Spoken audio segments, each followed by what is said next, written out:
I heard that the 9850X3D and the 9950X3D2 are coming. Can you talk about it? Okay. Do you think the 9850X3D will be better than a 9800X3D for gaming?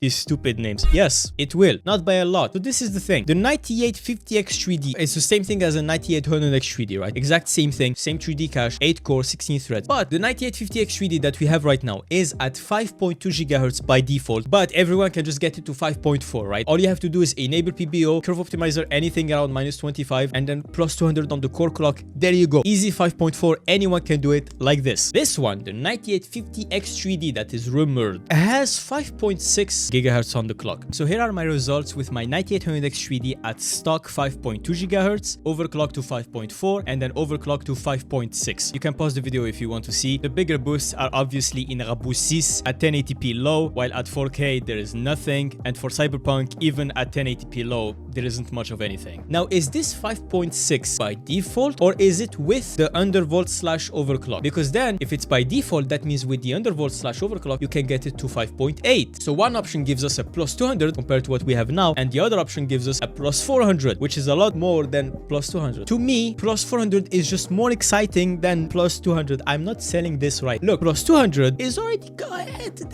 I don't care. If it's plus 200, I don't give a shit. Plus 400, that would be very interesting to see how high it overclocks and stuff like that for enthusiasts. Now let's talk about the 9950X3D2. This one is a 9950X3D, but instead of having one 3D cache CCD and one frequency CCD, it has two 3D cache CCDs. Why? I'm not gonna lie, I don't see the point of this. Now, it does solve the problem of the games sometimes choosing the wrong CCD. I guess you can't use the wrong CCD if there is no wrong CCD. Sure, but I think it's still a very useless product. I would much rather have them put effort into making the current 9950X3D work properly, flawlessly out of the box without core parking necessary than this. But at the same time, I don't mind it existing because the community has been asking for this since the 7950X3D was announced. People thought it was gonna be this, two 3D cache CCDs. So people have been asking for this, and I guess if they listen to their community, whatever, you know what I mean? AM5 is still alive, so I have no problem with this CPU existing. I just don't think it's a very interesting CPU. I am much more interested in the 9850X3D purely from an overclocking standpoint of view.